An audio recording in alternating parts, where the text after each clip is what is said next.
Good evening to all of you again. Welcome back in my channel, your YouTube family, A1 English classes by Lucky Ma'am, means Lucky Singh. I hope you all are good. I am also good. Guys, today I would like to say something. Actually, thought means positive thought. Thought is just like it. Start your each day. Listen to carefully. Start your each day with a positive thought. कहने का मतलब ये है बेटा, मेरे बच्चा party, मेरे friends, कि अपने हर एक दिन की शुरुआत एक अच्छे सकारात्मक सोच और विचार से करिए, फिर पूरा दिन ही अच्छा अच्छा जाएगा। निगेटिविटी को अपने माइंड पर हावी मत होने दीजिए, क्योंकि निगेटिविटी बहुत जल्दी अट्रैक्ट करती है, तो उसको दूर रखिए। और किसी शायर ने बहुत ही अच्छी बात कही है और बहुत बड़ी बात कही है कि जिंदगी में उसने बड़ी बात कर ली, जिंदगी में उसने बड़ी बात कर ली जिसने खुद से मुलाकात कर ली। अगर आपको अपॉर्चुनिटी नहीं मिल पा रहा है कुछ करने को, पहली बात तो ऐसा कुछ नहीं है, परिस्थितियां कभी भी आड़े नहीं आती हैं, हम बल्कि परिस्थितियों के आड़े आते हैं। अगर आपको अपॉर्चुनिटी नहीं भी मिल पा रही है, आप वो जो टाइम आप लॉस कर रहे हैं, वेस्ट कर रहे हैं, आप उसमें खुद को जानने की कोशिश करिए, मेडिटेशन करिए, एक्सरसाइजेस करिए, खुद पे टाइम दीजिए, फिर वो चीज़ देखिए आपको कितना अच्छा रिटर्न करके देती है।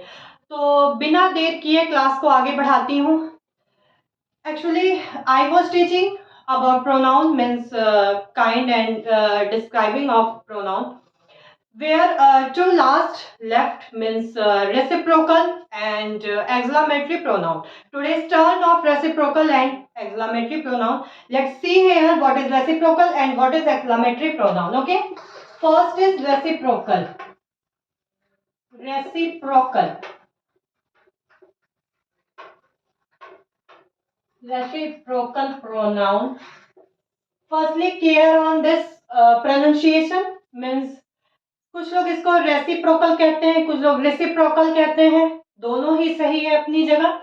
रेसिप्रोकल प्रोनाउन मीन्स जो होता है बेटा, वो ये होता है परस्पर वाचक। क्या होता है? परस्पर वाचक। बाकी प्रोनाउन का तो सब लोग जानते ही हैं। ओके, ठीक है। अब रेसिप्रोकल प्रोनाउन करता क्या है? रेसिप्रोकल प्रोनाउन जो करता है बेटा, वो ये करता है कि expresses, reciprocal pronoun expresses mutual action और एक्टिविटी। बहुत ही सिंपल सा कॉन्सेप्ट है, कंफ्यूजन की कोई बात नहीं है इसमें। सबसे पहले तो अगर हिंदी से देखें, पता चल गया परस्पर वाचक, सॉरी, परस्पर वाचक। परस्पर वाचक का मतलब यह होता है कि एक दूसरे से जुड़े रहना या कनेक्ट रहना, या एक दूसरे, अब यहाँ पे मैंने लिखा एक्सप्रेसेस म्यूचुअल एक्शन और एक्टिविटी। म्यूचुअल का मतलब होता है पारस्परिक। क्या होता है? पारस्परिक। मतलब ये है कि देखिए, पहला पॉइंट तो इसी से क्लियर हो रहा है कि ये हमेशा दो लोगों में बातें होंगी या दो से ज्यादा लोगों में बातें होंगी। ठीक है, मीन्स यहाँ पे है कि यहाँ पे कुछ जो गिवन होगा, गिवन और डन इन रिटर्न। मतलब अगर पहला वाला जो पर्सन होगा या पहला वाला पर्सनल प्रोनाउन जो होगा, वो जो करेगा उसे वही चीज रिटर्न में मिलेगा। आइए देखते हैं कैसे। सबसे पहले इसका एक बार और मीनिंग क्लियर करते चलूं। एक्सप्रेसेस म्यूचुअल एक्शन और एक्टिविटी, मतलब कि यहाँ पे पारस्परिक एक्शन और एक्टिविटी की बात हो रही है, जिससे कि ये चीज साफ क्लियर हो गया कि दो या दो से ज्यादा लोगों की ही इसमें बात होगी। ठीक है, अब पहले इसके बाद हम ये देखते हैं बेटा कि इसमें आते कौन कौन से रेसिप्रोकल प्रोनाउन है। Each other, very common word, each other. And second, less common means one. Don't be confused in each other and one another. Actually meaning are same, meaning are same of each other and one another. What is difference between each other and one another? I want to clear it. Actually बेटा जो meaning है इसका, वो दोनों का ही same है, दोनों का ही मतलब होता है कि एक दूसरे से। ठीक है, तो फिर मैम ये दोनों चीजों का यूज कैसे किया? तो बस there is a difference of little bit, don't be confused. It is more common, listen and see carefully, it is more common and it is less common. I hope you all are understand. About reciprocal pronoun each other and one another. Clear है ये चीज? अब आइए फटाफट इसका example देख लेते हैं।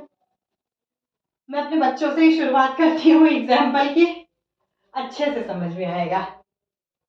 माई वर्ड्स, माई वर्ड्स, देखते हैं ये वाला चले तो dark. My words love each other. Okay, my words love each other. मेरे बच्चे एक दूसरे से क्या करते हैं? प्रेम करते हैं, प्यार करते हैं। ईच अदर का यहाँ पे यूज हुआ, इसका मतलब ये माई वर्ड्स, माई वर्ड्स का मतलब भाई दो हो गए। अगर ये कर रहा है तो ये भी इससे करेगा ही करेगा। That is called expresses mutual action और activity. Is it clear? Okay, अब नेक्स्ट एग्जांपल हम कुछ ऐसा देखते हैं।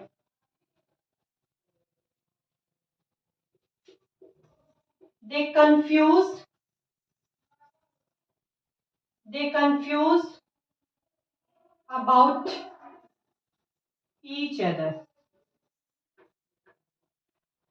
अब आपके दिमाग में आएगा कि मैम वन अनदर लगा सकते हैं, नॉर्मली एकदम लगा सकते हैं, बस डिफरेंस इतना है each other is more common and one another less common. Okay, अब यहाँ पे जो एग्जाम्पल है वो ये है, दे कंफ्यूज अबाउट ईच अदर। वे एक दूसरे के बारे में कंफ्यूज है।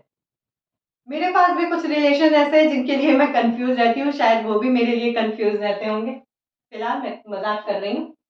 दे कंफ्यूज अबाउट ईच अदर। वे एक दूसरे के बारे में क्या है? कंफ्यूज। मतलब अगर एक है तो दूसरा वाला भी उसको बिलीवेबल नहीं है उसके प्रति, वो भी कंफ्यूज है। ठीक है, I hope here is concept of each other and one another is clear. Our next and last, finally we want to I want to teach about last pronoun, last kind of pronoun, that is called very small, very easy, exclamatory, exclamatory pronoun। Okay, exclamatory का मतलब होता है, बहुत ही अच्छे से पता है, विस्मयादिबोधक सर्वनाम। व्हाट इज विस्मयादिबोधक सर्वनाम? ओके, बहुत ही सिंपल कॉन्सेप्ट है। It's relate to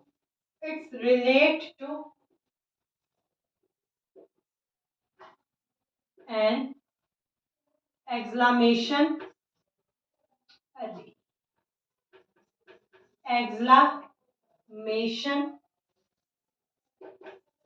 expression. मतलब ये किससे संबंधित है? ये किससे संबंध रखता है? ये आश्चर्य वाले एक्सप्रेशन से संबंधित रखता है। और यहाँ पे बस एकमात्र, I want to erase it, 1 second, yes, यहाँ पे जो एकमात्र आपका एक्सक्लेमेटरी प्रोनाउन है, that is called what? I hope you have confusion of interrogative pronoun and exclamatory pronoun plus, but please don't be confused. I want to clear your all doubt in this video. Okay, what? सही बात है, आपका confusion सही है कि interrogative में भी ma'am पढ़ाई थी।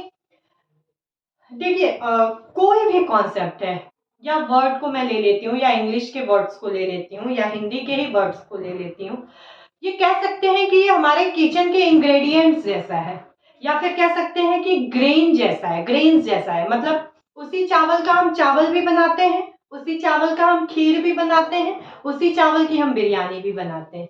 ठीक उसी तरीके से इसी वर्ड का, बस देखिए रेसिपी में अंतर है। लिसन टू केयरफुली, बहुत ही अच्छा एग्जाम्पल है समझने के लिए। रेसिपी में अंतर है, खीर में कुछ और रेसिपी है, चावल की कुछ और रेसिपी है, और बिरयानी की कुछ और रेसिपी है। ठीक है, या फिर मैं सब्जियों की ही बात करूं, आपके एक ही पोटैटो से काफी वेजिटेबल्स बनते हैं, but there is difference between recipes. Okay, ठीक उसी तरीके से व्हाट है, इंटेरोगेटिव भी है और एक्सक्लेमेटरी भी है।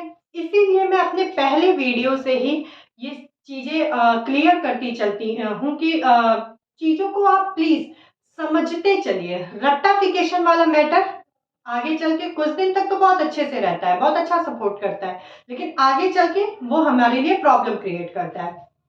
तो अभी यहाँ पे जो प्रॉब्लम है व्हाट का, भाई ये इंटेरोगेटिव भी है, तब तक मैम ने आज बता दिया एक्सक्लेमेटरी भी है, आगे चल के अभी इसको पढ़ेंगे तो वो एडजेक्टिव के रूप में भी यूज होगा, but don't be confuse. Okay, अब देखते हैं बेटा जो व्हाट का यूज होता है, बहुत ही सिंपल सा कॉन्सेप्ट है। जब व्हाट का यूज किसके पहले होता है, मेन वर्ब या हेल्पिंग वर्ब के पहले होता है, where it is called interrogative pronoun, but there it's used before subject, that's why it is called exclamatory pronoun। और अभी फिलहाल हम एक्सक्लेमेटरी प्रोनाउन की बात कर रहे हैं, केवल एक और एक एक्सक्लेमेटरी प्रोनाउन है, that is called what. Okay, देखते हैं एग्जांपल के थ्रू। Suppose anybody says to me I don't know your name, किसी ने मुझसे कहा I don't know your name, कि मैं आपका नाम नहीं जानता हूं या जानती हूं, तो there is my expression, what is my expression, what you don't know my name, it is example of the day, what you don't know my name, you don't know my name।